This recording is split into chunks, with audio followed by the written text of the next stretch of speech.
there, I'm Olivia from Big Dream Crochet, and today I'm going to talk all about how my very first market went. If you haven't watched my last recent upload, the market prep video, in that video I talked about everything I did to prepare for my very first market, everything I made, my prices, the card reader I used, all that kind of stuff. Definitely go check that out if that is something that you're interested in, kind of like how to get started, or at least how I got started doing markets. But that video got a lot more attention than I ever thought it would. So if you're here from this video, thank you so much for watching, and I'm so glad to see you. And if you've been following me since before that video, thank you for watching again too. I'm just so glad that you are here and that I can provide a little bit more insight into how my craft market went, because I know if you're getting started doing markets, it can be really nerve-wracking figuring out like what you have to do or how the experience is going to be. So I just want to tell you about my experience. That way you can feel a bit more comfortable and maybe a bit more motivated and encouraged to put yourself out there and do a market as well. So without further ado, let me tell you all about how my first market went. So I have a little some notes because there's a lot to talk about in this video. Hopefully this is not like a 40-minute long video, okay? I try to not make it like a long monologue of me, but I also don't want to skimp out on any information for you that could be helpful. Okay, so my overall experience, I would say, was great. It was a successful market, a successful first market, I would say. I definitely, want to do better in my future market. Like you always want to try and do better than whatever you did the last time. So it was a good first market. I think it was a great market to get me started doing markets. Oh my goodness, how many times am I going to say market in this video? This market that I had was a 2-day market. It was Saturday and Sunday from 10 to 4 p.m. So I had to check in by 9 a.m. To start setting up, and then once it hit 4 o'clock, I could start tearing down. So the first day, I got ready for the market. Me and my dad loaded the car, and we both headed to the sale. Luckily, I was able to have at least one of my parents with me at all times during the market.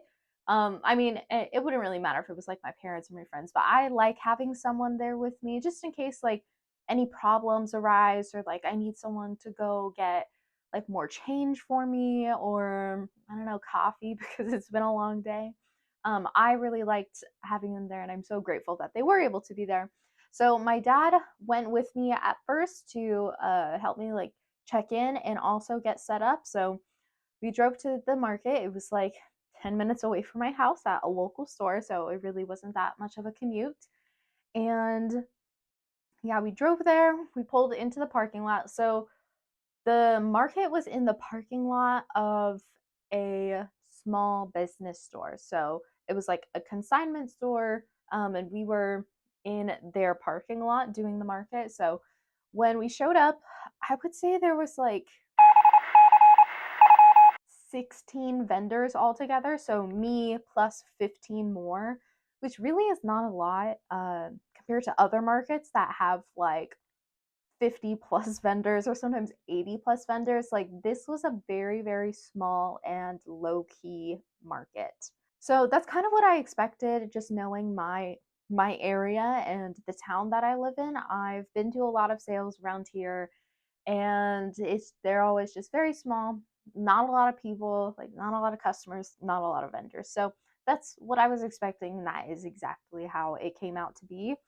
But that was fine. So I found my little spot. They had a stall for me that I was going to set everything up in. So once I found that, I unloaded the car with my dad, and we set up my easy up, the tables, and I got to decorating my booth with tablecloths, all my products, the displays, all of that.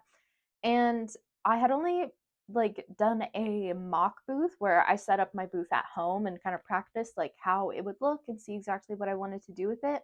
I had only done that twice before, and both those times it only took me like an hour to set everything up. But when I was at the market, since I already knew what I was going to do and I had some extra help, it only took me 45 minutes to set up. So I got there at 8:30 to check in, and I was done setting up by 9:15 and kind of just had to like kill time for the last 45 minutes until the market started. So yeah, I took some pictures. Here's a little video of what my booth looked like. I had practiced the display a couple times before, but this is ultimately how it looked on my market day. Um, yeah, I think it turned out really well. I tried to be as like frugal and innovative with the displays that I had. So most of the displays that were on my table I already had or I bought from either the thrift store or Dollar Tree. So I really didn't spend a lot on my display. Probably the most expensive things were the tables because I didn't have any before. But yeah, anyway, so that was my display, and then the time hit 10 a.m. and the market started. So even though the market started, uh, nobody showed up. Nobody was like, no customers were there right away, which is probably how it'll go, at most markets. Like, I'm not sure anyone's really going to show up like as soon as the market starts. There was one family that came through about like 20 minutes after, and that's when I made my first sale. So yeah, that was really encouraging. I made a sale within like the first 20 minutes of the market, which was super cool. But basically, this market was dead. It was a dead market. Looking back now at when I signed up for it, there were some things that I think I should have noticed, like red flags, and I'll make another video about that. Probably once I do more markets, I can have a better idea of like what some red flags are. But I would say just from this experience, there were some red flags about the market, yeah, that I noticed while I was actually doing it and once I started talking to other vendors. Yeah, it was a dead market. I would say probably less than 30 customers came to the market over the full 2 days worth.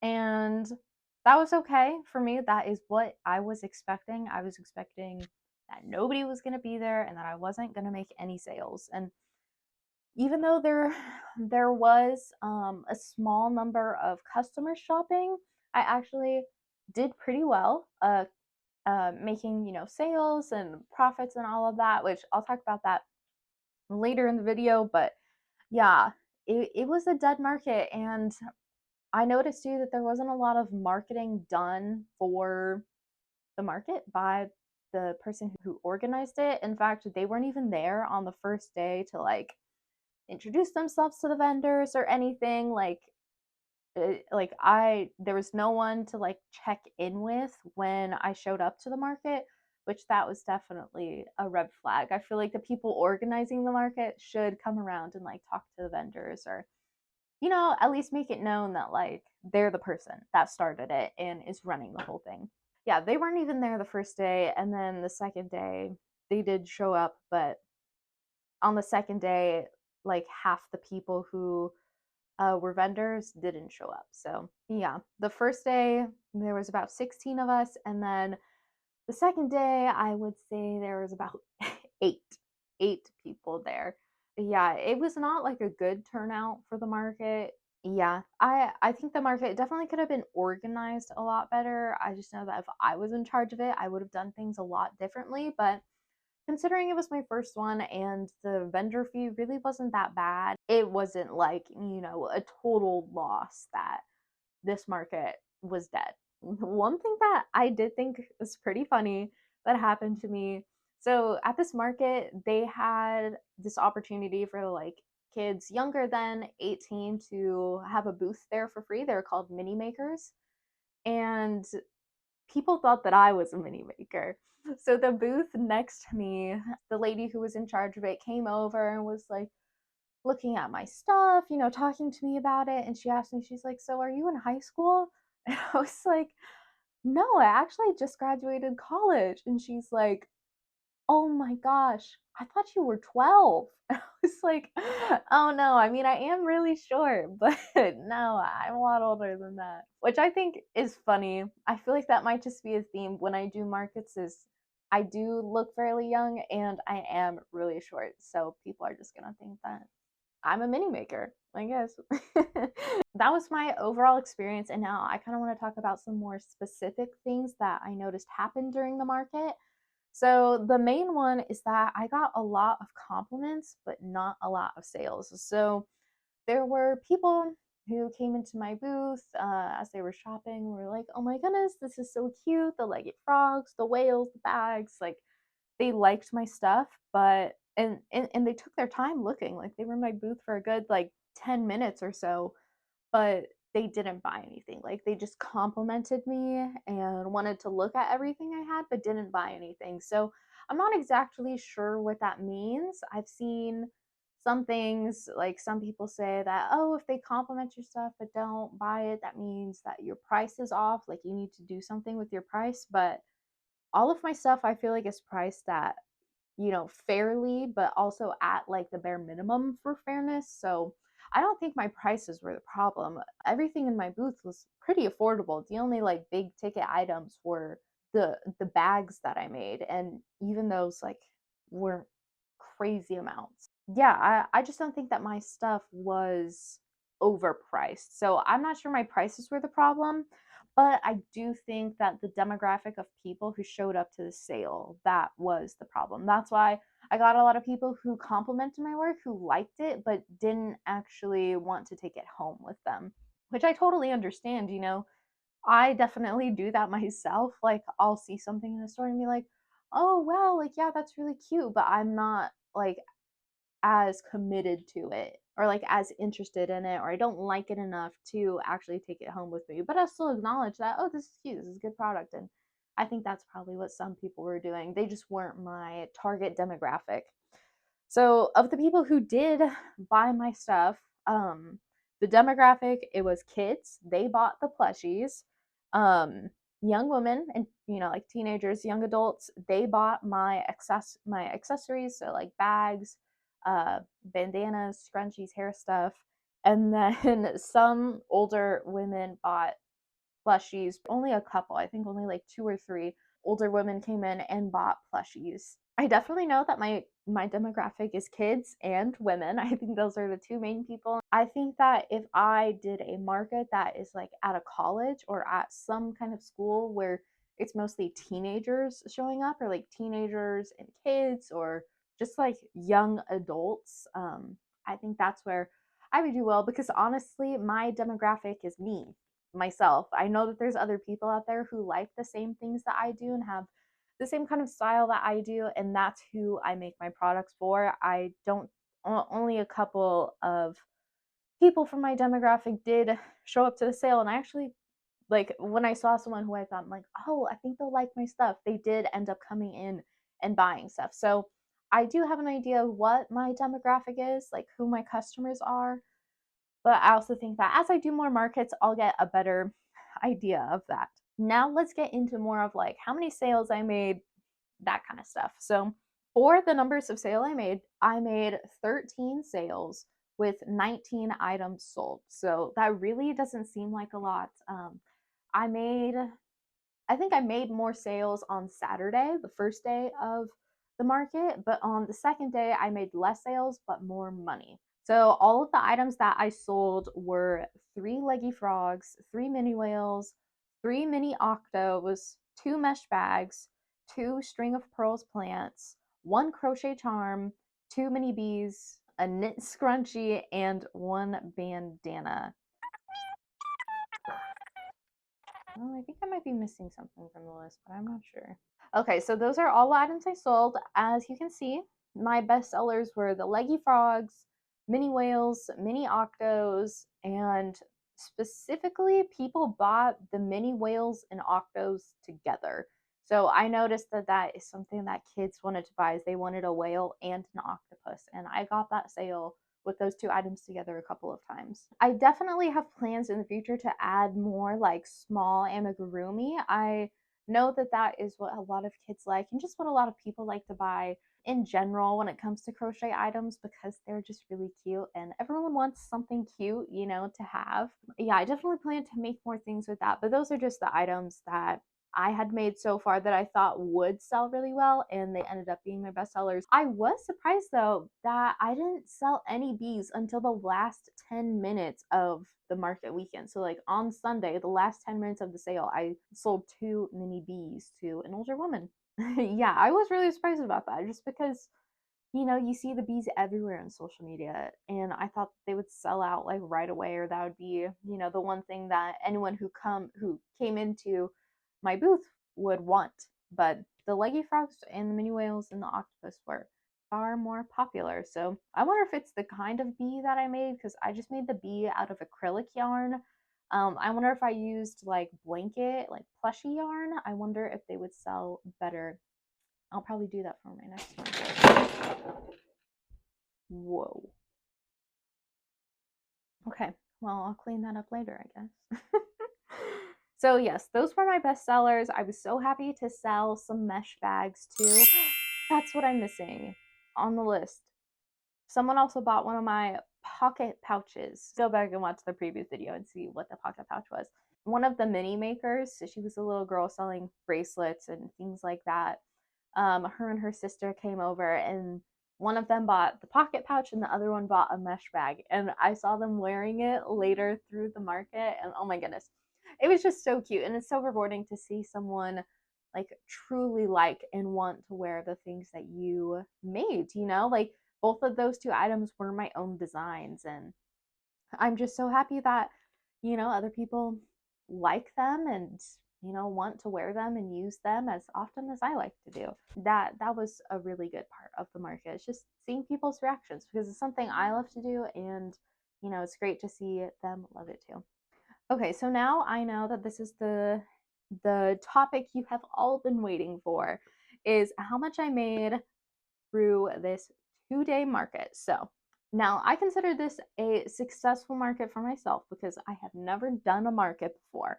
This is my baseline of how much I made, and I know that people can make so much more during their sales, and I really hope to get there someday, to be able to make a living off of markets and everything like that. I know it's entirely possible. It just does take a lot of work. Yeah, I am very grateful for how this market went, and I'm so lucky to feel like I succeeded, even though the market was dead and just didn't have a great turnout. I am still ranking this as a success for me, especially because it's my first one. I've never done something like this before. I've never really sold my crochet items. And so, my profits from this weekend, I feel, are pretty good. And of course, next time I want to try and do better.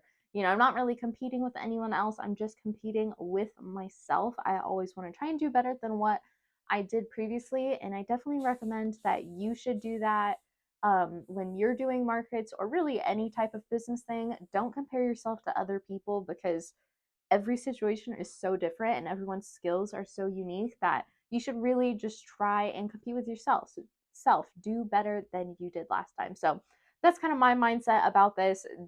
How much I made is the baseline, and I'm really excited to see how I'm going to do after this. And I'll definitely, track what changes or what helps me, beat the profit that I made from the last market. So altogether, I made $306.12, give or take a couple of dollars. So some girls came to my booth offering me like exact change for the item that they wanted to get, even though I had signs all over my booth saying like sales tax is added to the final thing because I wanted to keep track of that and make sure, I don't owe any huge amounts of money in taxes. So I was charging sales tax, and I did not want to be like, sorry, you need $1 and this much more cents. So I just accepted it, and I was like, I'll cover, like, the sales tax can come out of like my profit from the market. That's totally fine. And then another little bit that was taken away was my transaction fee from SumUp. So SumUp is the card reader that I use, and oh my gosh, I totally recommend it. I know in my market prep video I said that I hadn't really used it before, but I used it for the majority of my sales and it was awesome. It lets you keep track of inventory on there and it logs like all of the sales that you make. You can even log cash sales into it. So even though the card reader doesn't do anything for the cash sale, you can just log that, oh, you made a sale with this item for this amount of cash, and it keeps track of like all the money that you've earned and also all the inventory that has been spent. I absolutely recommend it. I don't know how Square works, but I am 100% glad that I chose to work with SumUp instead. Yeah, so SumUp takes 2.75% of each transaction that I have. That's all it takes from it. So from the total that I earned on the card reader, it only took away $5. Really not bad for that. Okay, so I made $306.12 altogether, minus a couple dollars and cents for sales tax that was missing, a $5.39 sum up fee, and then also we can talk about the vendor fee too. So for this weekend, for a 2-day market, I paid $70 for the whole weekend, which really isn't that bad considering that, it was a 2-day market, but it was a really small market too. Like not a lot of advertising was done for it. So, of course, the price definitely could have been lower just based on the quality of the organization of the market, but it was my first one. I did not I didn't know what I was really signing up for or how it was going to go. Yeah, we can take that one out too. So, I think that puts me around $230 as my overall profit after fees and all of that. And I'm not even thinking about everything I spent in order to be in the market. So like buying displays and tablecloths and the tables and all of that. I'm just not even thinking about that because I know that those are things I'm going to use in the future. And I think that after this market, like I like broke even on all of the expenses that I paid for this market.